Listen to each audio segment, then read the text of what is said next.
ज्येष्ठाय श्रीमते भक्तिवेदांत स्वामिन्निति नामिने नमस्ते सारस्वते देवे गौरवाणी प्रचारिणे निर्विशेष शून्यवादी पाश्चात्य देशतारिणे जय श्री कृष्ण चैतन्य प्रभु नित्यानंद श्री अद्वैत गदाधर श्रीवासादि गौर भक्त वृंद हरे कृष्ण कृष्ण कृष्ण हरे हरे हरे राम राम राम हरे हरे कृष्ण कृष्ण कृष्ण कृष्ण कृष्ण कृष्ण कृष्ण हे कृष्ण कृष्ण कृष्ण कृष्ण कृष्ण कृष्ण कृष्ण हे कृष्ण कृष्ण कृष्ण कृष्ण कृष्ण कृष्ण रक्ष मां कृष्ण कृष्ण कृष्ण कृष्ण कृष्ण कृष्ण रक्ष मां कृष्ण कृष्ण कृष्ण कृष्ण कृष्ण कृष्ण पाहि मां कृष्ण कृष्ण कृष्ण कृष्ण कृष्ण कृष्ण पाहि मां राम राघव राम राघव राम राघव रक्ष मां राम राघव राम राघव राम राघव रक्ष मां कृष्ण केशव कृष्ण केशव कृष्ण केशव पाहि मां कृष्ण केशव कृष्ण केशव कृष्ण केशव पाहि मां कृष्ण कृष्ण कृष्ण कृष्ण कृष्ण कृष्ण कृष्ण हे कृष्ण कृष्ण कृष्ण कृष्ण कृष्ण कृष्ण कृष्ण वे हरे कृष्णा कृष्ण कृष्ण हरे हरे हरे राम राम राम हरे हरे हरे कृष्णा कृष्ण कृष्ण हरे हरे हरे राम राम राम हरे हरे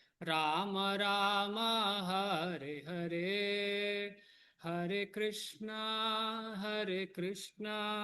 कृष्ण कृष्ण हरे हरे हरे राम राम राम हरे हरे हरे कृष्णा कृष्ण कृष्ण हरे हरे हरे राम राम राम हरे हरे हरे कृष्णा कृष्ण कृष्ण हरे हरे हरे राम राम राम हरे हरे हरे कृष्णा कृष्ण कृष्ण हरे हरे हरे राम राम राम हरे हरे जय राधा गोविंद राधे जय कृष्ण बलराम कृष्ण बलराम जय वृंदावन धाम जय जगन्नाथा जय बलदेवा सुभद्रमाय जय सुदर्शना जय लक्ष्मी नरसिंह जय अनंत देव प्रह्लाद नरसिंह जय अनंत देव जय गौरनिताय गौरनिताय जय गौरनिताय जय जय प्रभुपाद जय जय प्रभुपाद हरिनाम संकीर्तन की जय श्रील प्रभुपाद की जय ॐ अज्ञानतिमिरान्धस्य ज्ञानाञ्जनशलाकया चक्षुरुन्मीलितं येन तस्मै श्रीगुरवे नमः श्रीचैतन्यमनोभीष्टं स्थापितं येन भूतले स्वयं रूप कदा मह्यं ददाति स्वपदान्तिकं वन्देऽहं श्रीगुरो श्रीयुतपदकमलं श्रीगुरून् वैष्णवांश्च श्रीरूपं साग्रजातं सहगणरघुनाथान्वितं तं सजीवं साद्वैतं सावधूतं परिजनसहितं कृष्णचैतन्यदेवं श्रीराधाकृष्णपादान् सहगणललिता श्रीविशाखान्वितांश्च हे कृष्ण करुणा सिंधो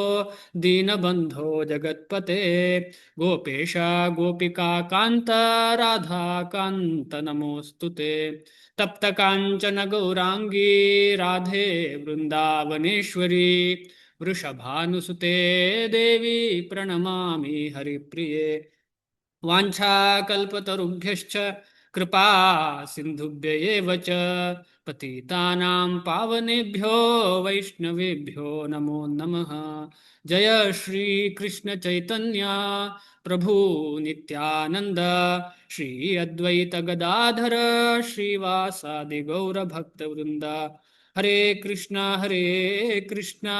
कृष्ण कृष्ण हरे हरे हरे राम राम राम हरे हरे हरे कृष्ण कृष्ण कृष्ण हरे हरे हरे राम राम राम हरे हरे ओम नमो भगवते वासुदेवाय ओम नमो भगवते वासुदेवाय ओम नमो भगवते वासुदेवाय ओम सुरभ्यै नमः ओम सुरभ्यै नमः ओम सुरभ्यै नमः मूकं करोति वाचालं पङ्गुं लङ्घायते गिरिं यत्कृपातमहं वन्दे श्रीगुरुं दीनतारिणम्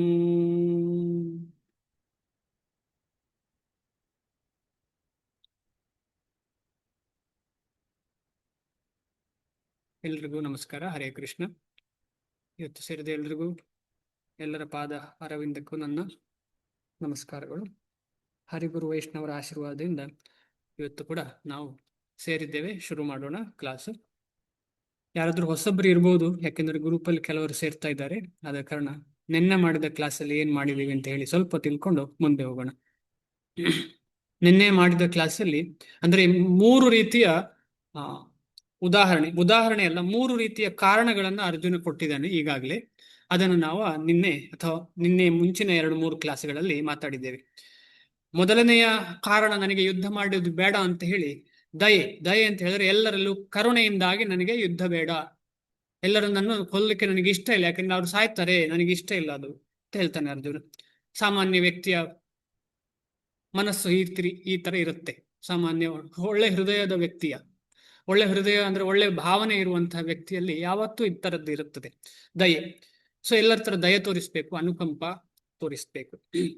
ಆ ದೃಷ್ಟಿಕೋನ ಇಟ್ಕೊಂಡು ಅರ್ಜುನ ಇಲ್ಲ, ನಾನು ಕೊಲ್ಲುವುದಿಲ್ಲ ಇವರನ್ನು ಯಾರನ್ನು ಅಂತ ಹೇಳ್ತಾನೆ.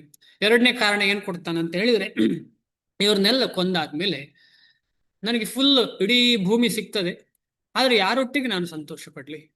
ಈ ಭೂಮಿ ಎಲ್ಲ ಸಿಕ್ಕಿದ ಮೇಲೆ ನನ್ನ ಅಣ್ಣ ತಮ್ಮಿಂದರು ಯಾರು ಇಲ್ಲದಿರುವಾಗ ಯಾಕಿತ್ತು? ನನಗೆ ಗೊತ್ತಿಲ್ಲ, ಅರ್ಜುನನಿಗೆ ಗೊತ್ತಿಲ್ಲ ಯಾರೆಲ್ಲ ಸಾಯ್ತಾರೆ ಅಂತ. ಅವರ ಪಕ್ಷದಲ್ಲಿರುವವರು ಸಾಯ್ತಾರೆ, ಕೌರವರ ಪಕ್ಷದಲ್ಲಿರುವವರು ಸಾಯ್ತಾರೆ.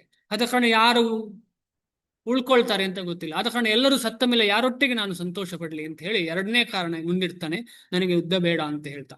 ಮೂರನೇ ಕಾರಣ ಏನು ಮುಂದಿಡ್ತಾನೆ ಅಂತ ಹೇಳಿದ್ರೆ, ಇವ್ರನ್ನೆಲ್ಲ ಕೊಂದ್ರೆ ನನಗೆ ಪಾಪ ಉಂಟಾಗ್ತದೆ, ಪಾಪ ತಟ್ಟುತ್ತದೆ. ಈ 3 ವಿಚಾರವನ್ನ ನಾವು ನಿನ್ನೆ ಡಿಸ್ಕಷನ್ ಮಾಡಿದ್ದೇವೆ, ನಿನ್ನೆ ಮತ್ತು ಮೊನ್ನೆ ಕ್ಲಾಸ್ಗಳಲ್ಲಿ.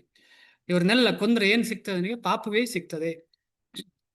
ಅದು ಕೂಲಂಕುಷವಾಗಿ ನಾವು ಅರ್ಥ ಮಾಡ್ಕೊಂಡಿದ್ದೇವೆ, ಅರ್ಥಶಾಸ್ತ್ರದ ಪ್ರಕಾರ ಮತ್ತು ಧರ್ಮಶಾಸ್ತ್ರದ ಪ್ರಕಾರ. ಇದರಲ್ಲಿ ಒಂದು ಹೇಳಲಿಕ್ಕೆ ಬಿಟ್ಟಿದ್ದೀನಿ ನಾನು. 6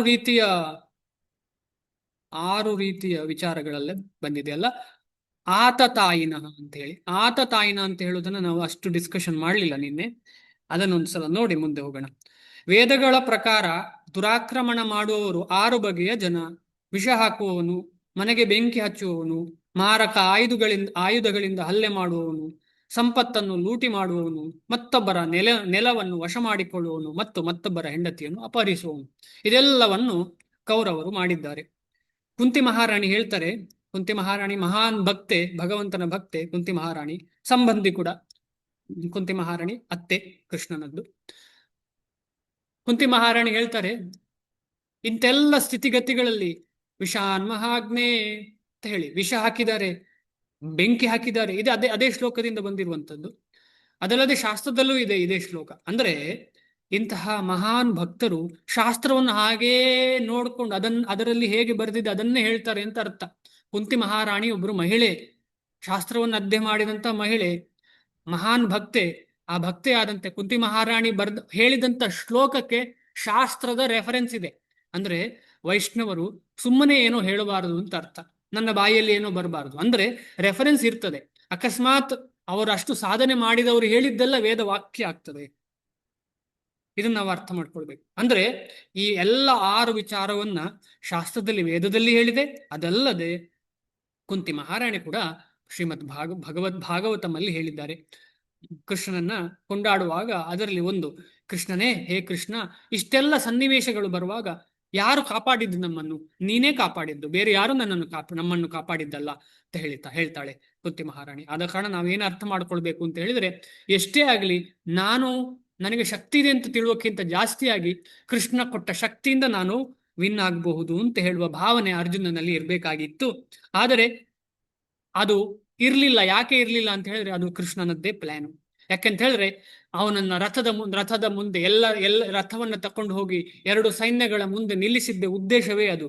ಅವನಿಗೆ ಮನಸ್ಸಿನಲ್ಲಿ ತುಮುಲವಾಗ್ಲಿ, ಮನಸ್ಸಿನಲ್ಲಿ ಆತಂಕ ಆಗ್ಲಿ. ಆಗ ಆತಂಕ ತುಮುಲ ಸ್ಥಿತಿಯಲ್ಲಿಯೇ ಭಗವದ್ಗೀತೆಯ ಸಂತೋಷ ಕೊಡ್ಲಿಕ್ಕೆ ಸಾಧ್ಯ ಉಂಟು. ಆದ ಕಾರಣ ನಾವೆಲ್ಲರೂ ಈಗ ಆತಂಕದ ಸ್ಥಿತಿಯಲ್ಲಿದ್ದೇವೆ.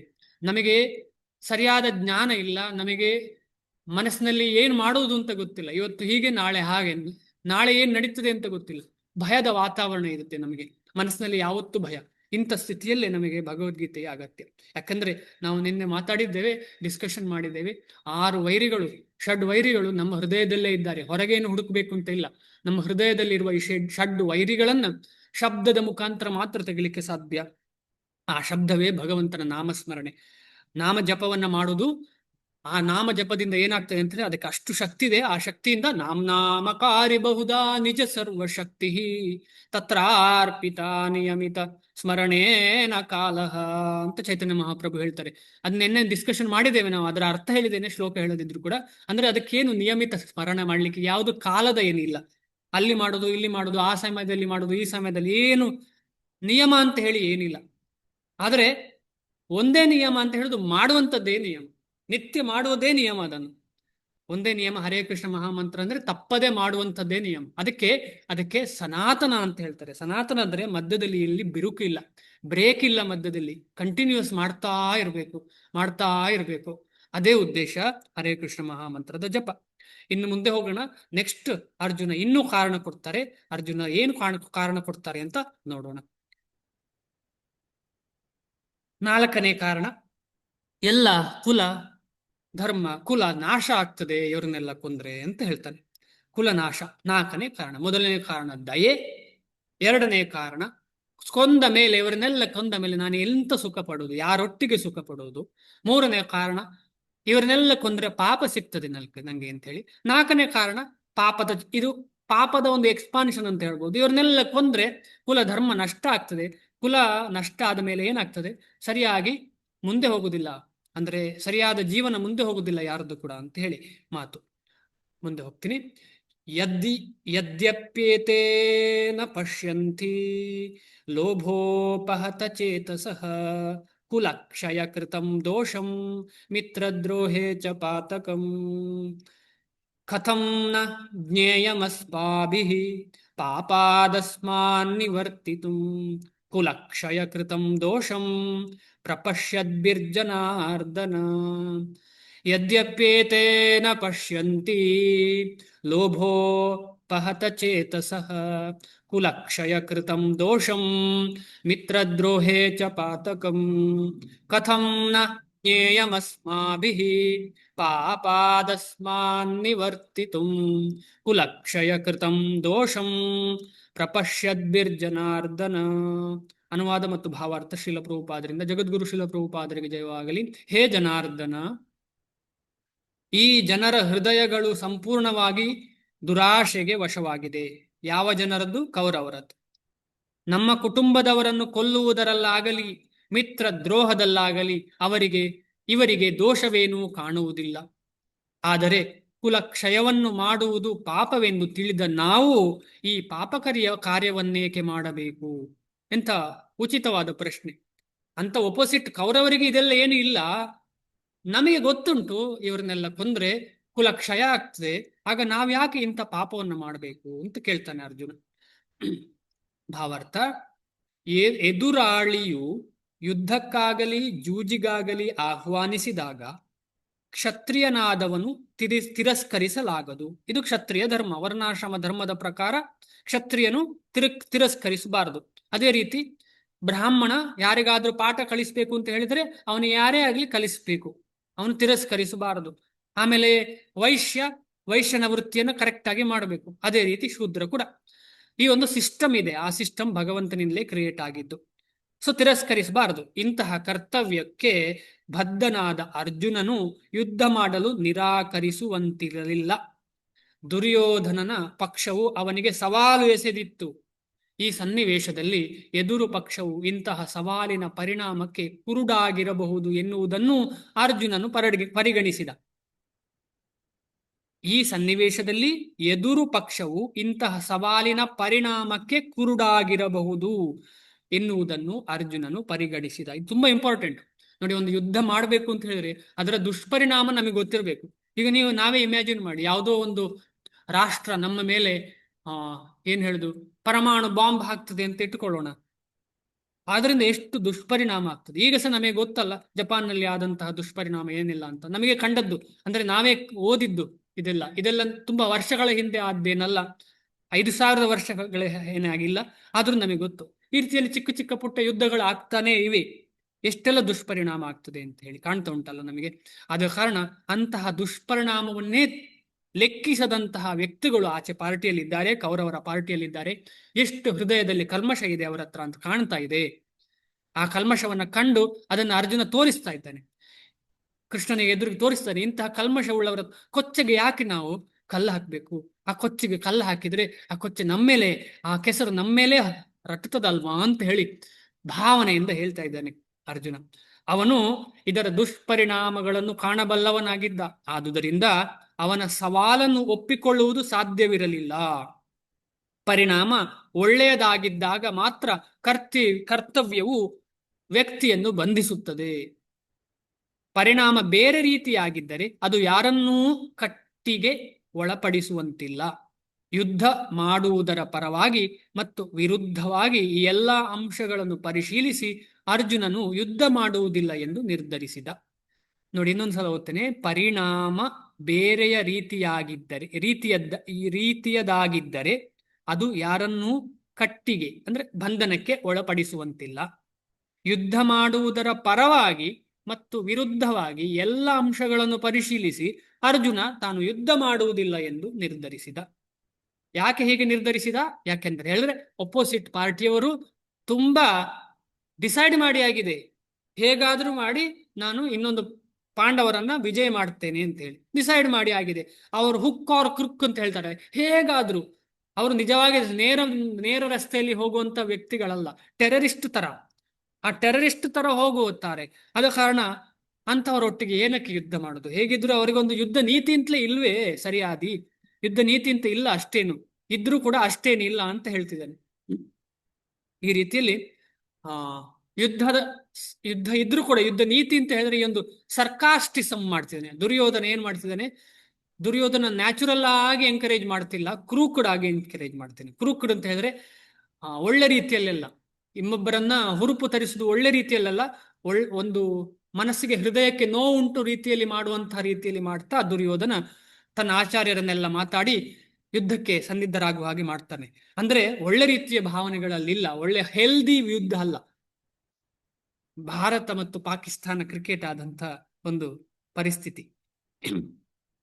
ಕುಲಕ್ಷಯೇ ಪ್ರಣಶ್ಯಂತಿ ಕುಲಧರ್ಮಾಃ ಸನಾತನಾಃ ಧರ್ಮೇ ನಷ್ಠೇ ಕುಲಂ ಕೃತ್ಸ್ನಂ ಅಧರ್ಮೋಭಿಭವತ್ಯುತ. ಭವತಿ ಉತ ಅಭಿಭವತಿ ಉತ. ಉತ ಅಂತ ಹೇಳಿದ್ರೆ ಹೇಳಲಾಗಿದೆ.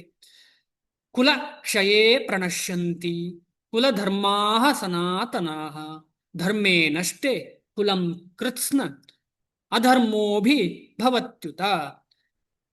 ಕುಲಕ್ಷಯವಾದರೆ ಸನಾತನವಾದ ಕುಲಧರ್ಮವು ನಾಶವಾಗುತ್ತದೆ.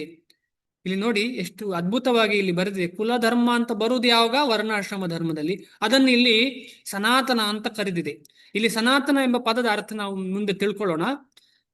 ಕುಲಕ್ಷಯವಾದರೆ ಸನಾತನವಾದ ಕುಲಧರ್ಮವು ನಾಶವಾಗುತ್ತದೆ.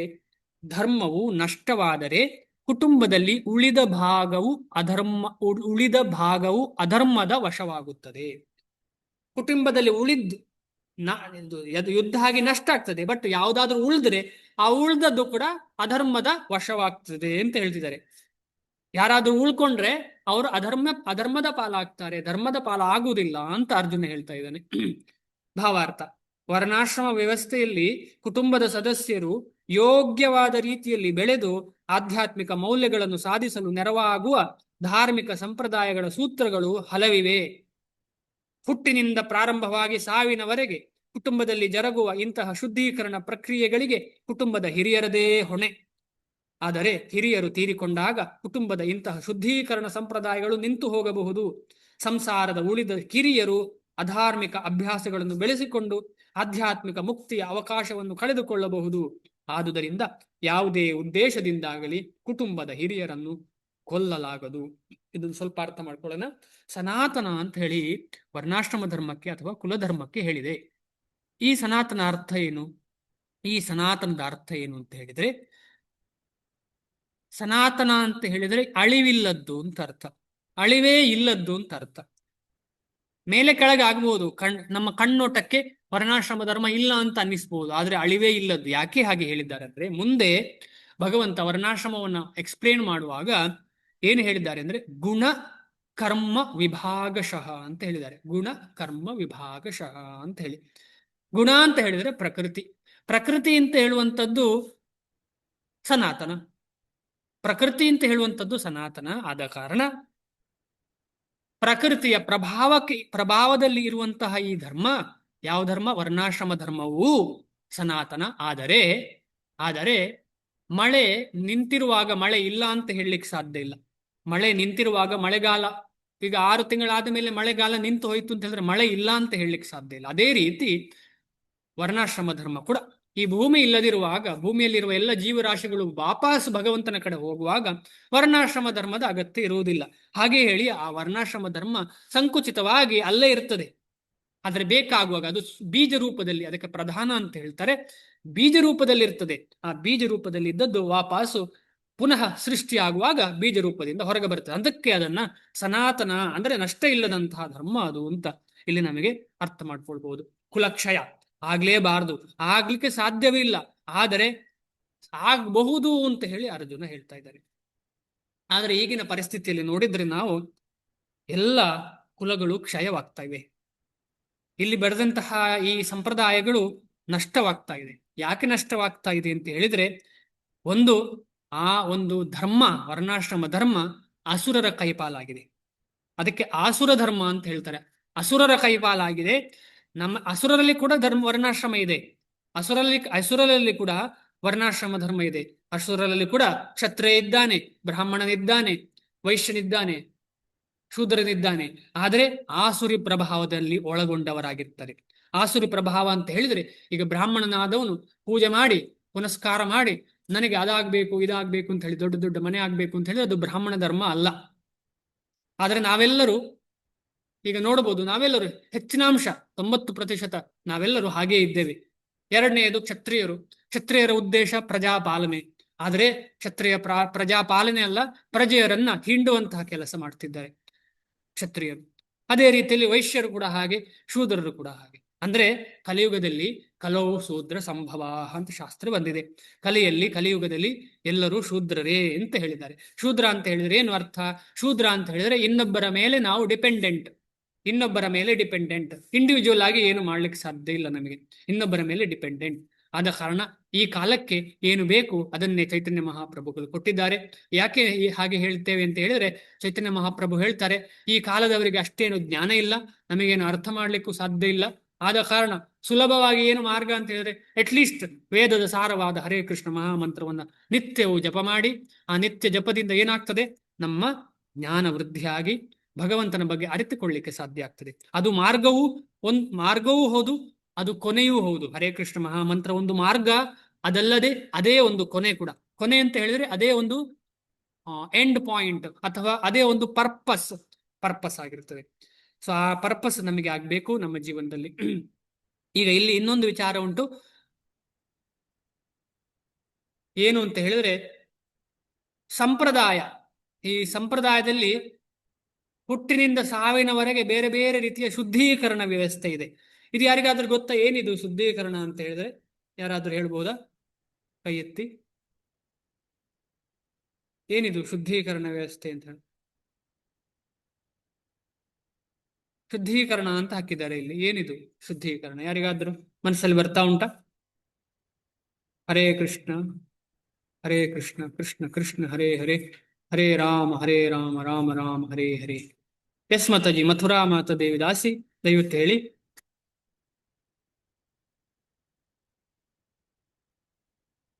ಹೇಳಿ ಮಾತಾಜಿ, ಕೇಳಿಸ್ತಿಲ್ಲ?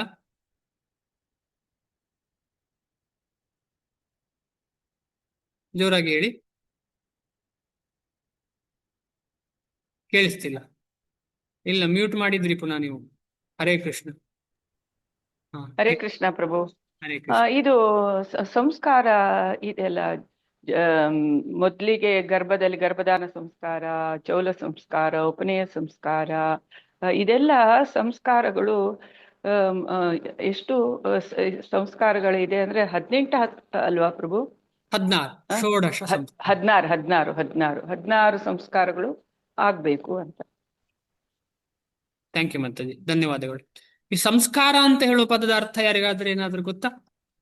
ಸಂಸ್ಕಾರ ಅಂತ ಹೇಳಿದ್ರೆ ಅಂದ್ರೆ ಅರ್ಥ ಏನು ಅಂತ ಗೊತ್ತಾ? ಶುದ್ಧೀಕರಣ. ಅಂದ್ರೆ ಇನ್ನು ಸ್ವಲ್ಪ ವಿಶದವಾಗಿ ಹೇಳಲಿಕ್ಕೆ ಸಾಧ್ಯ ಆದ್ರೆ, ಎಕ್ಸ್ಪ್ಲೈನ್ ಮಾಡ್ಲಿಕ್ಕೆ ಸಾಧ್ಯ ಆದ್ರೆ ಟ್ರೈ ಮಾಡಿ. ಶುದ್ಧೀಕರಣ ಅಂದ್ರೆ ಏನು ಅಂತ ಹೇಳಿ.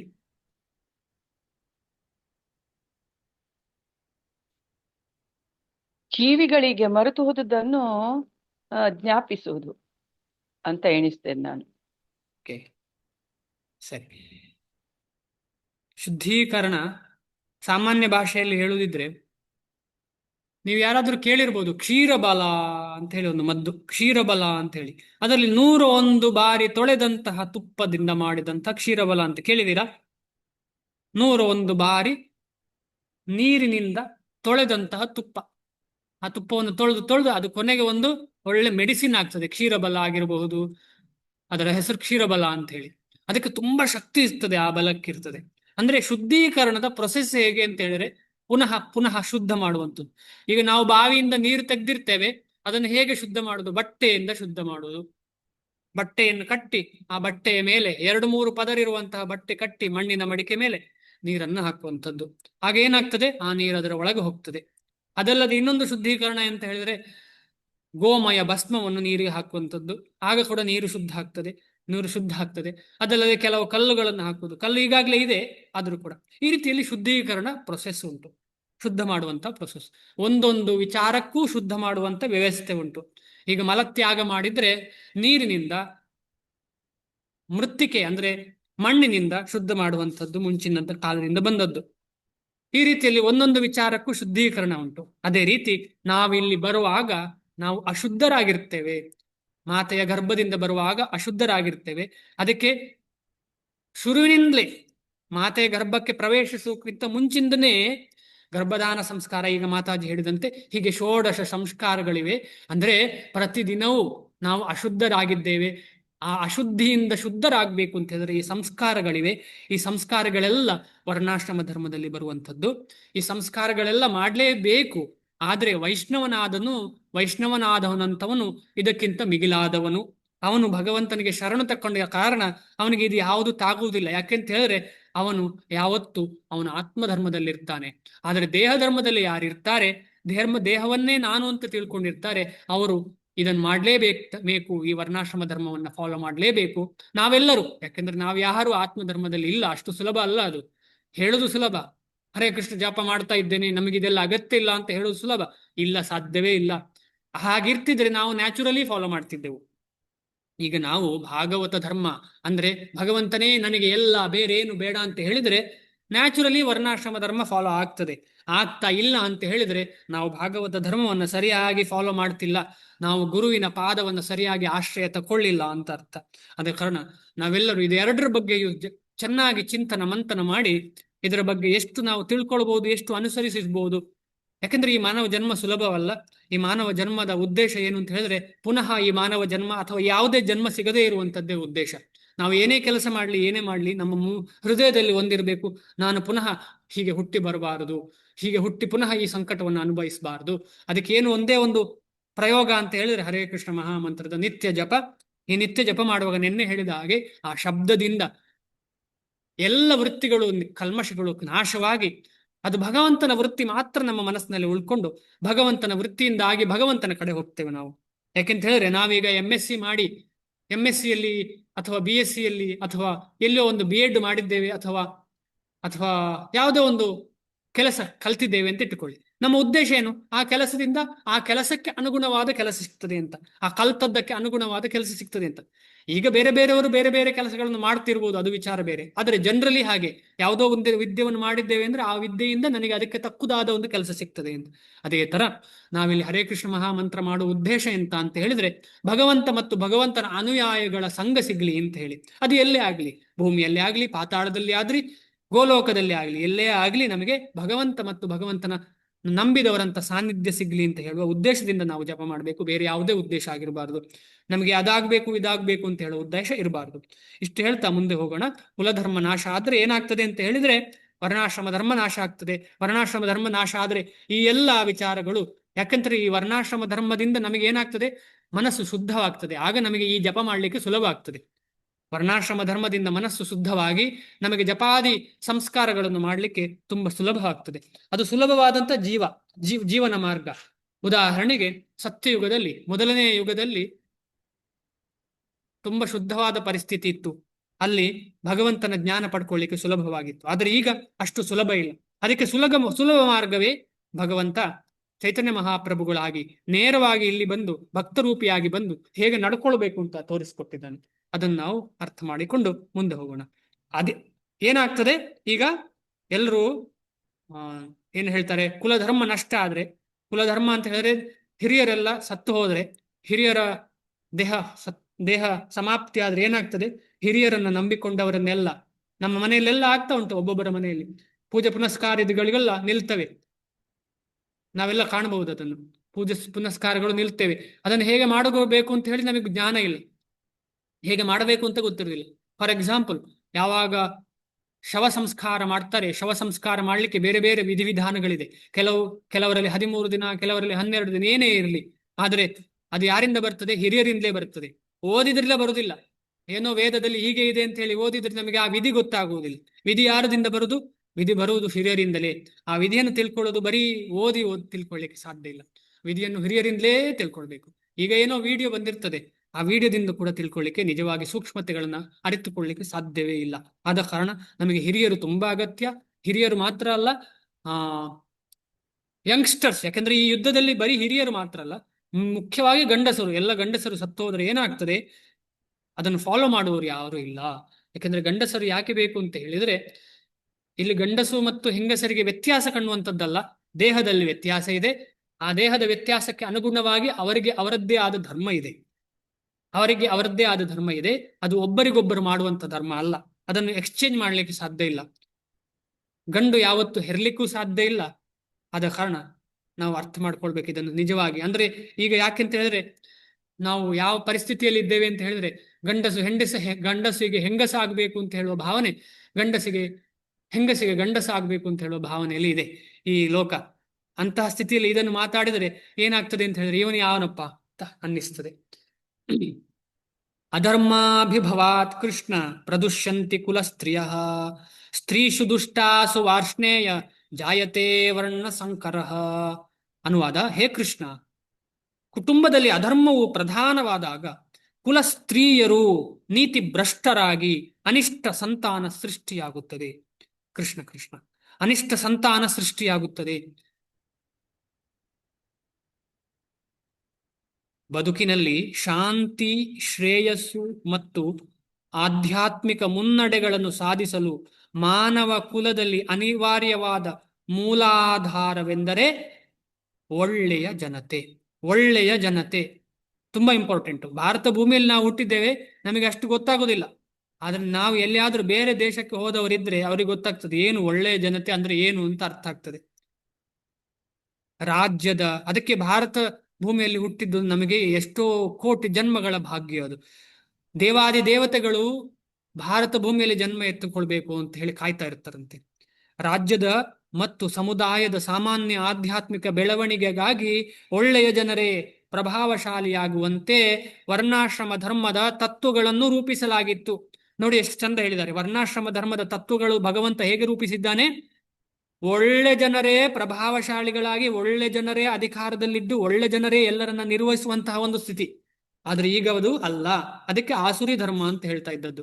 ಇಂತಹ ಜನತೆಗೆ ಸ್ತ್ರೀಯರ ಪಾತಿವ್ರತ್ಯ ಮತ್ತು ನಿಷ್ಠೆಯೇ ಆಧಾರ. ನೋಡಿ, ಮಹಿಳೆಯೇ ಬೆನ್ನೆಲುಬು ಅಂತ ಹೇಳ್ತಾರಲ್ಲ, ಇಲ್ಲಿ ಕಾಣ್ತಾ ಉಂಟು ಕ್ಲಿಯರ್ ಆಗಿ. ಸ್ತ್ರೀಯರ, ಅದರಲ್ಲಿ ಯಾವ ರೀತಿಯ ಸ್ತ್ರೀಯರ?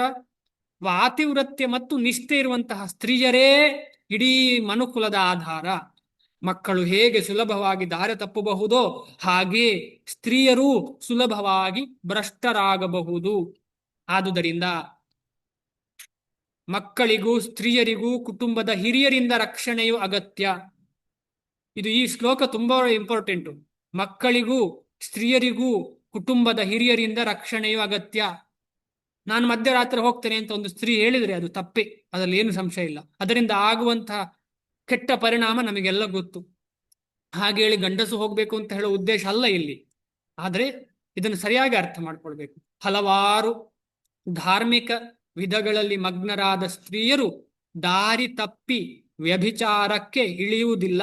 ಚಾಣಕ್ಯ ಪಂಡಿತನ ಪ್ರಕಾರ ಸ್ತ್ರೀಯರು ಸಾಮಾನ್ಯವಾಗಿ ಬಹಳ ಜಾಣರಲ್ಲವಾಗಿ ಅವರು ನಂಬಿಕೆಗೆ ಯೋಗ್ಯರಲ್ಲ. ಆದುದರಿಂದ ಧಾರ್ಮಿಕ ವಿಧಿಗಳ ಹಲವಾರು ಕೌಟುಂಬಿಕ ಸಂಪ್ರದಾಯಗಳಲ್ಲಿ ಅವರು ಸದಾ ಮಗ್ನರಾಗಿರಬೇಕು. ಅವರ ಪಾತಿವ್ರತ್ಯ ಮತ್ತು ನಿಷ್ಠೆಗಳಿಂದ ವರ್ಣಾಶ್ರಮ ವ್ಯವಸ್ಥೆಯಲ್ಲಿ ಭಾಗವಹಿಸಬಲ್ಲ ಜನತೆಯು ಸೃಷ್ಟಿಯಾಗುತ್ತದೆ. ವರ್ಣಾಶ್ರಮ ವ್ಯವಸ್ಥೆಯಲ್ಲಿ ಭಾಗವಹಿಸಬಲ್ಲ ಜನತೆಯ ಸೃಷ್ಟಿ ಹೇಗೆ ಆಗ್ತದೆ? ಮಾತೆಯ ಪಾತಿವ್ರತ್ಯ ಮತ್ತು ನಿಷ್ಠೆಯಿಂದ. ಇಲ್ಲ ಇದ್ರೆ ಏನು ಮಾಡ್ತಾರೆ ಅವರು? ವರ್ಣಾಶ್ರಮವನ್ನ ಫಾಲೋ ಮಾಡುವುದಿಲ್ಲ. ವರ್ಣಾಶ್ರಮ ಬೇಡ ಅಂತ ಹೇಳ್ತಾರೆ. ಇಂಥದ್ದೆಲ್ಲ ಆಗುದಿಲ್ಲ, ನನಗೆ ಬೇಕಾದ ರೀತಿಯಲ್ಲಿ ಜೀವನ ಮಾಡುತ್ತೇನೆ, ನನಗೆ ಹೀಗೇ ಹೋಗ್ತೇನೆ ನಾನು ಅಂತ ಹೇಳ್ತಾರೆ. ಆಗ ವ್ಯಭಿಚಾರವು ಹೆಚ್ಚಿ ಅನಪೇಕ್ಷಿತ ಜನತೆ ಸೃಷ್ಟಿಯಾಗುವ ಅಪಾಯ ಉಂಟಾಗುತ್ತದೆ. ಹೊಣೆಗೇಡಿ ಪುರುಷರು ಸಮಾಜದಲ್ಲಿ, ಹೊಣೆಗೇಡಿ ಎಷ್ಟು ಒಳ್ಳೆ ಪದ ನೋಡಿ. ಹೊಣೆ ಅಂದ್ರೆ ರೆಸ್ಪಾನ್ಸಿಬಿಲಿಟಿ ತಗೊಳ್ಳದಂತಹ ಪುರುಷರು ಸಮಾಜದಲ್ಲಿ ವ್ಯಭಿಚಾರವನ್ನು ಪ್ರಚೋದಿಸುತ್ತಾರೆ. ಹೀಗೆ ಅನಪೇಕ್ಷಿತ ಮಕ್ಕಳು ಮಾನವ ಕುಲವನ್ನು ತುಂಬಿ ಯುದ್ಧ ಮತ್ತು ಕ್ಷಾಮಗಳ ಅಪಾಯವು ತಲೆದೋರುತ್ತದೆ. ತುಂಬಾ ಇಂಪಾರ್ಟೆಂಟ್ ಶ್ಲೋಕ. ಮುಂದೆ ಪ್ರಶ್ನೆ ಬರುವಾಗ ಇನ್ನು ಡಿಸ್ಕಷನ್ ಮಾಡೋಣ. 41. ಸಂಕರೋ ನರಕಾಯೈವ ಕುಲಜ್ಞಾನಾಂ ಕುಲಸ್ಯ ಚ ಪತಂತಿ ಪಿತರೋ ಹೇಷಾಂ ಲುಪ್ತ ಪಿಂಡೋದಕ ಕ್ರಿಯಾ. ಬೇಡದ ಜನರ ಸಂಖ್ಯೆ ಹೆಚ್ಚಿದರೆ, ಅಂದ್ರೆ ಮಹಿಳೆ ಅಲ್ಲಿ ನಷ್ಟ ಆದ್ರೆ, ಅಂದ್ರೆ ಮಹಿಳೆಯ ಪಾತಿವ್ರತ್ಯ ಇಲ್ಲದಿದ್ರೆ ಏನಾಗ್ತದೆ? ಬೇಡದ ಜನರ ಸಂಖ್ಯೆ ಹೆಚ್ಚಿದರೆ ಅದು ಸಂಸಾರದ ಬದುಕನ್ನು ಮತ್ತು ಸಂಸಾರದ ಸಂಪ್ರದಾಯವನ್ನು ನಾಶಗೊಳಿಸುವುದರ ಬದುಕನ್ನು ನರಕ ಸದೃಶ ಮಾಡುತ್ತದೆ. ಇಮ್ಯಾಜಿನ್ ಮಾಡಿ ಎಂತ ಒಂದು ನರಕ ಸದೃಶ ಅದು ಅಂತ ಹೇಳಿ.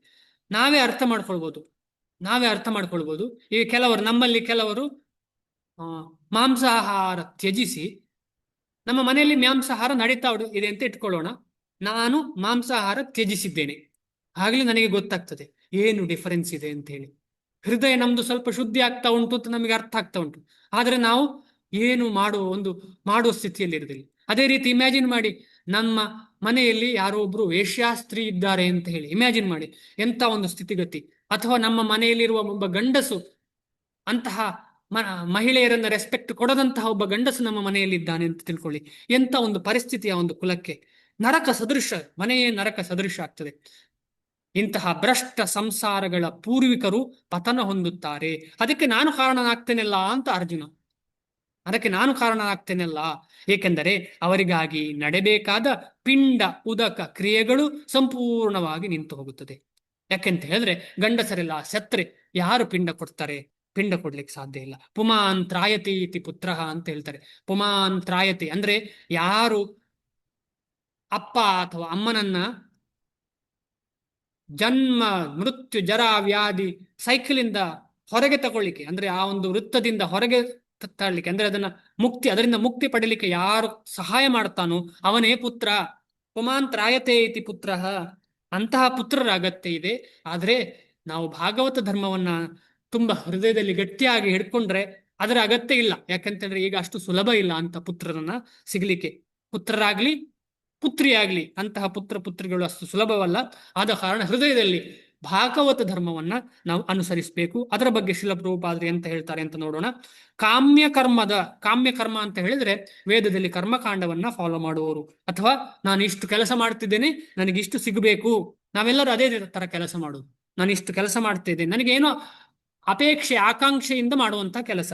ಕಾಮ್ಯಕರ್ಮದ ನಿಯಮಗಳ ಪ್ರಕಾರ ಕುಟುಂಬದ ಪೂರ್ವಿಕರಿಗೆ ಕಾಲ ಕಾಲಕ್ಕೆ ಪಿಂಡೋದಕ ಪ್ರಧಾನವು ಅಗತ್ಯ. ಇದು ಯಾರಿಗೆ ನೋಡಿ, ಕಾಮ್ಯ ಕರ್ಮ ಮಾಡುವವರಿಗೆ ಮಾತ್ರ, ನಿಷ್ಕಾಮ ಕರ್ಮ ಮಾಡುವವರಿಗಲ್ಲ. ಕಾಮ್ಯ ಕರ್ಮ ಅಂದ್ರೆ ಹೆಚ್ಚಿನಾಂಶ ಜನರು ನಾವೆಲ್ಲರೂ ಕಾಮ್ಯ ಕರ್ಮ ಮಾಡುವವರು. ಆದ ಕಾರಣ ನಮಗೆ ಶ್ರಾದ್ದಾದಿ ಸಂಸ್ಕಾರಗಳ ಅಗತ್ಯ ಇದೆ, ಪಿಂಡೋದಕ ಅಗತ್ಯ ಇದೆ. ಈ ಪ್ರದಾನವನ್ನು ಅಂದ್ರೆ ಪಿಂಡ ಪ್ರದಾನವನ್ನು ವಿಷ್ಣು ಪೂಜೆಯ ಮೂಲಕ ಮಾಡಲಾಗುತ್ತದೆ. ಪಿಂಡವನ್ನು ಏನ್ ಮಾಡ್ತಾರೆ, ಆ ಪಿಂಡಕ್ಕೆ ಮಾಡುವಂತ ಅನ್ನವನ್ನ ಭಗವಂತನಿಗೆ ಅರ್ಪಿಸಿ ಆ ಅನ್ನದಿಂದ ಪಿಂಡವನ್ನು ಮಾಡಲಾಗುತ್ತದೆ.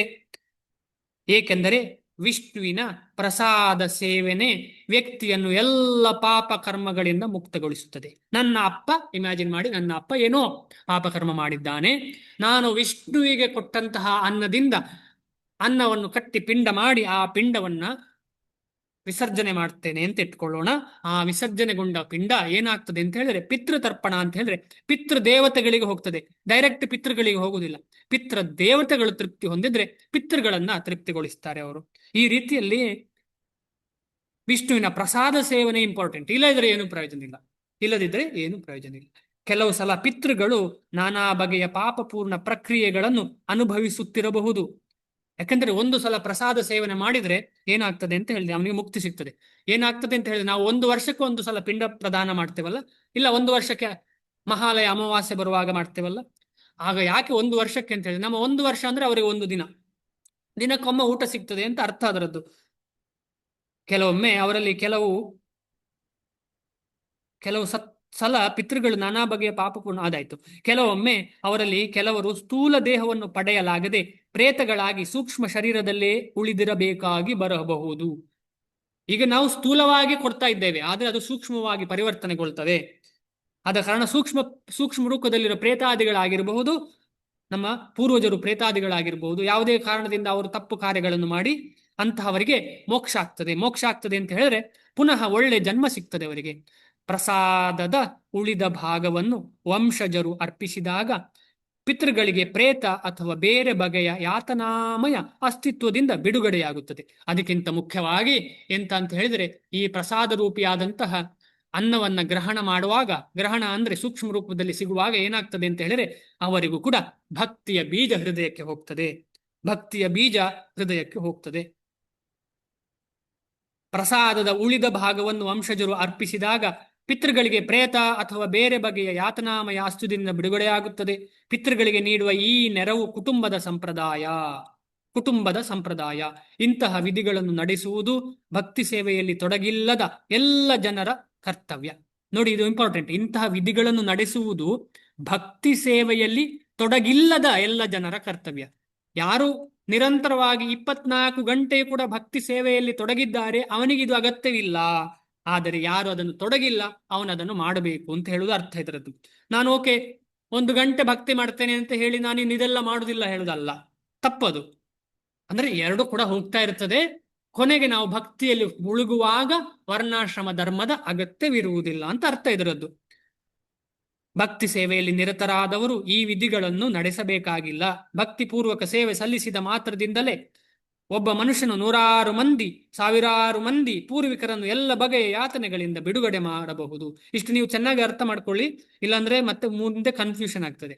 ಭಾಗವತದಲ್ಲಿ ಹೀಗೆ ಹೇಳಿದೆ, ದೇವರ್ಷಿ ಭೂತಾಪ್ತ ನೃಣಾಂ ಪಿತೃಣಾಂ ನ ಕಿಂಕರೋ ನಾಯಂ ಋಣೀಚ ರಾಜನ್ ಸರ್ವಾತ್ಮನಾಯ ಶರಣಂ ಶರಣ್ಯಂ ಗತೋ ಮುಕುಂದಂ ಪರಿಹೃತ್ಯ ಕರ್ತಂ.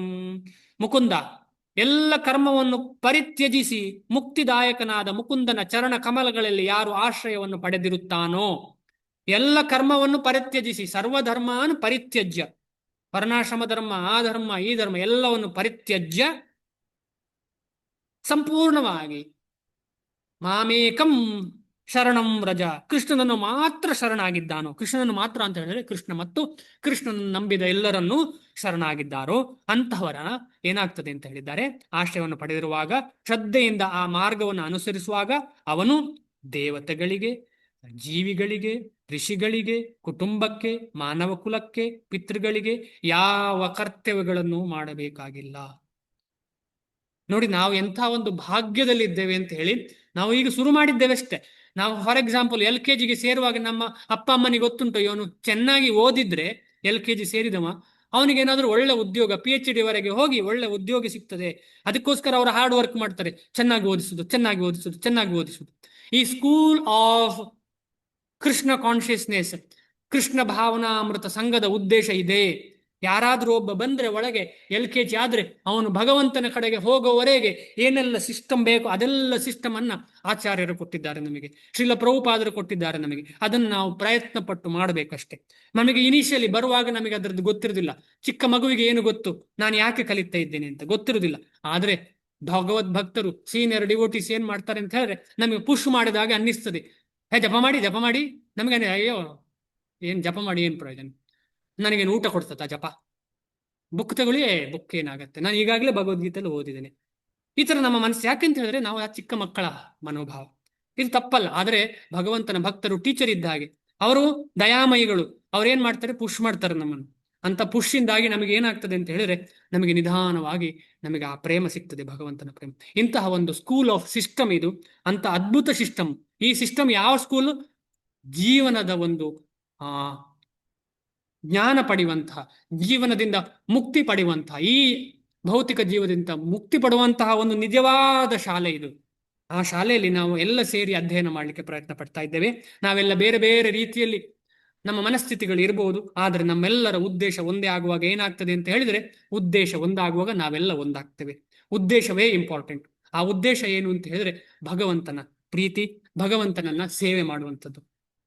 ಹಾಗೆ ಮಾಡುವವರಿಗೆ ಏನು, ದೇವತೆಗಳಿಗೆ, ಋಷಿಗಳಿಗೆ, ಜೀವಿಗಳಿಗೆ, ಕುಟುಂಬಕ್ಕೆ, ಮಾನವ ಕುಲಕ್ಕೆ ಅಥವಾ ಪಿತೃಗಳಿಗೆ ಯಾವ ಕರ್ತವ್ಯವನ್ನು ಮಾಡಬೇಕಾಗಿಲ್ಲ. ಯಾಕೆಂದ್ರೆ ಭಗವಂತನನ್ನ ಶರಣ ಹೊಂದಿ, ಭಗವಂತನನ್ನ ಪ್ರೀತಿ ಮಾಡಿ, ಭಗವಂತನ ಸೇವೆ ಮಾಡುವಾಗ ನ್ಯಾಚುರಲ್ ಆಗಿ ಇವರಿಗೆಲ್ಲರಿಗೂ ತೃಪ್ತಿ ಆಗ್ತದೆ. ತಸ್ಮಿನ್ ತುಷ್ಟೆ ಅಂದ್ರೆ ಅವರನ್ನು ತುಷ್ಟಿ ಮಾಡಿದರೆ, ಯಾರನ್ನು, ಭಗವಂತನನ್ನು ತುಷ್ಟಿ ಮಾಡಿದರೆ ಎಲ್ಲರಿಗೂ ತುಷ್ಟಿ ಸಿಗ್ತದೆ. ದೇವೋತ್ತಮ ಪರಮ ಪುರುಷನನ್ನು ಭಕ್ತಿ ಪೂರ್ವಕವಾಗಿ ಸೇವಿಸುವುದರಿಂದ ಇಂತಹ ಕರ್ತವ್ಯಗಳು, ಋಣಗಳು ತಾವಾಗಿಯೇ ಪೂರೈಸುತ್ತವೆ. ಇಷ್ಟು ತಿಳ್ಕೊಂಡಾದ್ಮೇಲೆ ನಾವೇನ್ ಮಾಡಬೇಕು ಅಂತ ಹೇಳಿದ್ರೆ, ನಿತ್ಯವೂ ನಮಗೆ ಎಷ್ಟು ಸಮಯ ಉಂಟು ಅಷ್ಟು ಸಮಯ ನಾವು ಭಗವಂತನ ಸ್ಮರಣೆ ಮಾಡಬೇಕು, ಭಗವದ್ಗೀತೆ ಓದಬೇಕು, ಭಕ್ತರ ಸಂಘ ಮಾಡಬೇಕು. ಎಷ್ಟಾಗ್ತದೆ ಅಷ್ಟು ಜಾಸ್ತಿ ಜಾಸ್ತಿ ಮಾಡ್ತಾ ಹೋಗ್ಬೇಕು. ಈಗ ನಾನು ಗೃಹಸ್ಥನಾಗಿ, ನನಗೆ ಮಕ್ಕಳು, ಅಪ್ಪ ಅಮ್ಮಂದಿರೆಲ್ಲ ಮನೆಯಲ್ಲಿ ಇದ್ದಾರೆ, ನನಗೆ ಇರುವುದು 2 ಗಂಟೆ ಸಮಯ. ಸರಿ, 2 ಗಂಟೆ ಸಮಯವನ್ನು ನಿಯೋಜಿಸೋಣ. ಆ 2 ಗಂಟೆ ಸಮಯ ಕೊಟ್ರೆ ಏನಾಗ್ತದೆ ಅಂತ ಹೇಳಿದ್ರೆ ಭಗವಂತ ಇನ್ನೂ ಜಾಸ್ತಿ ಕೊಡ್ತಾನೆ. ಯಾವಾಗ ಒಬ್ಬ ಪ್ರೇಯಸಿ ಅಥವಾ ಪ್ರಿಯಕರ, ಒಮ್ಮೆ ಪ್ರೀತಿ ಮಾಡ್ಲಿಕ್ಕೆ ಶುರು ಮಾಡುವಾಗ 1 ಗಂಟೆ ಫೋನ್ ಮಾಡೋದಷ್ಟೇ. ಆಮೇಲೆ ಮದುವೆ ಆದ ಮೇಲೆ ಅಲ್ಲ, ಆಮೇಲೆ ನಿಧಾನಕ್ಕೆ ಏನಾಗ್ತದೆ ಅಂತ ಹೇಳಿದ್ರೆ ಇಡೀ ದಿನ ಒಟ್ಟಿಗೆ ಇರುವುದು ಉಂಟು, ಮಾತಾಡುವುದು ಉಂಟು, ಹೋಟೆಲಿಗೆ ಹೋಗುವುದು ಉಂಟು, ಎಲ್ಲ ಉಂಟು. ಇದೇ ರೀತಿಯಲ್ಲಿ ನಾವು ನಿಜವಾಗಿ, ಇದೊಂದು ಭೌತಿಕವಾದ ಒಂದು ಉದಾಹರಣೆ ಆದ್ರೂ ಕೂಡ ಇದೇ ರೀತಿಯಲ್ಲಿ ನಾವು ಯಾವಾಗ ಸ್ವಲ್ಪ ಭಗವಂತನ ಕಡೆಗೆ ತಿರುಗುತ್ತೇವೋ, ಭಗವಂತನ ಬಗ್ಗೆ ಯೋಚನೆ ಮಾಡಲಿಕ್ಕೆ ಪ್ರಯತ್ನಿಸ್ತೇವೋ, ಭಗವಂತ ನಮ್ಮನ್ನು ಬಿಡುವುದಿಲ್ಲ. ಭಗವಂತ ಸಂಪೂರ್ಣವಾಗಿ ನಮ್ಮನ್ನು ಆಲಂಗಿಸಿ ಭಗವಂತನಿಗೆ ನಮಗೆ ಎಲ್ಲ ಸಮಯ ಸಿಗುವ ಹಾಗೆ ಮಾಡ್ತಾನೆ. ಆದ ಕಾರಣ ನಾವು ಸಮಯ ಇಲ್ಲ ಅಂತ ಚಿಂತಿಸುವ ಅಗತ್ಯ ಇಲ್ಲ.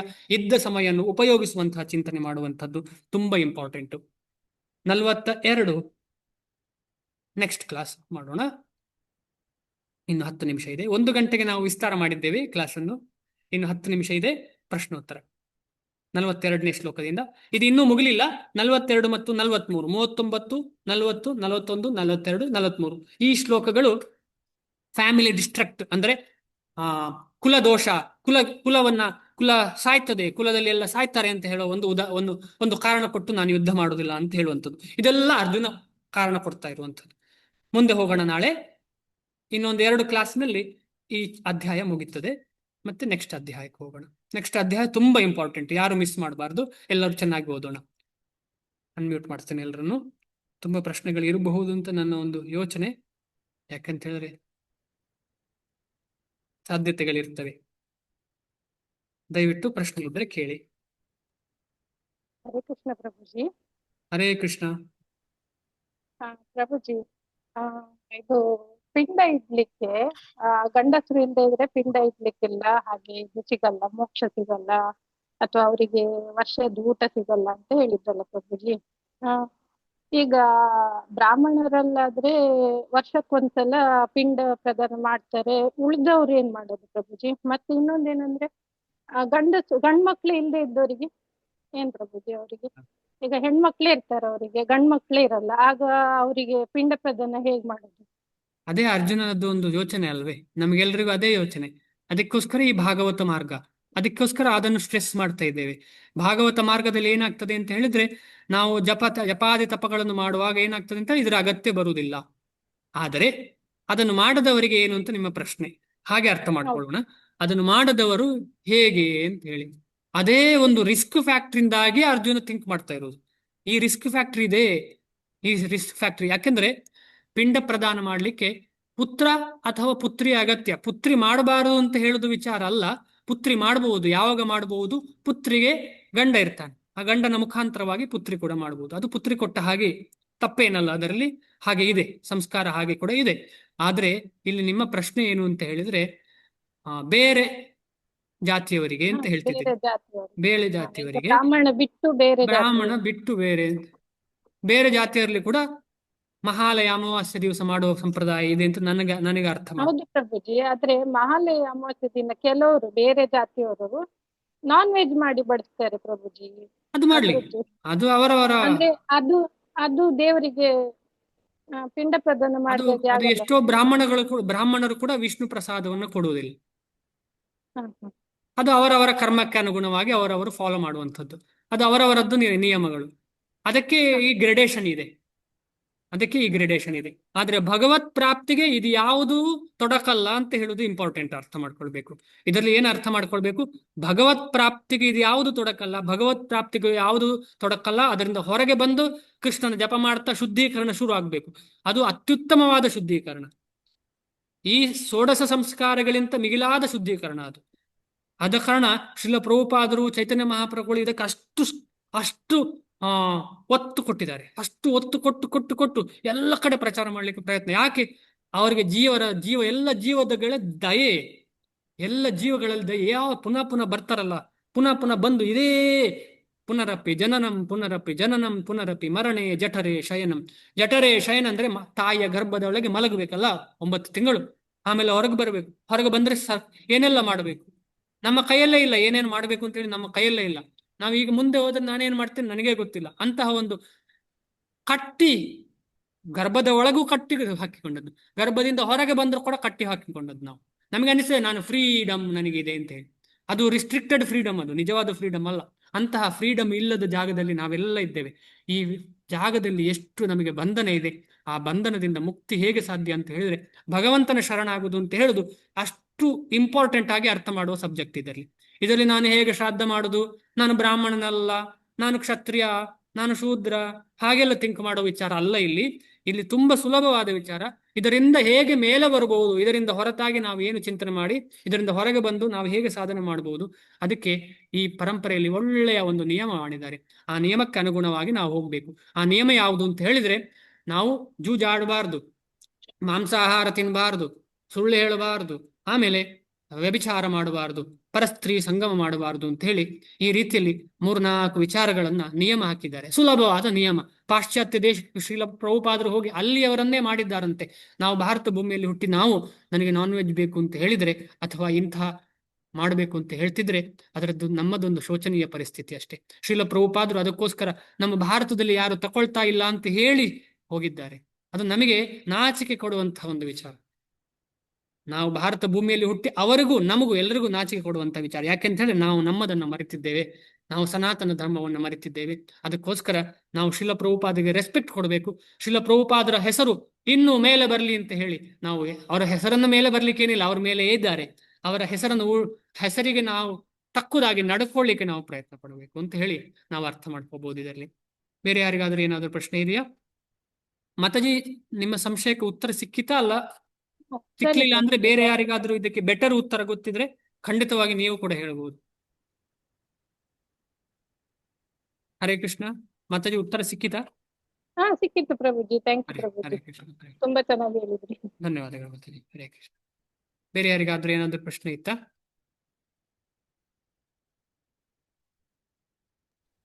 ಹರೇ ಕೃಷ್ಣ ಪ್ರಭುಜಿ. ಹರೇ ಕೃಷ್ಣ. ಹರೇ ಕೃಷ್ಣ. ತುಂಬಾ ತುಂಬಾ ಧನ್ಯವಾದಗಳು ಪ್ರಭುಜಿ. ನೀವು ಹೇಳಿದ ಈಗ ನಾವೇನು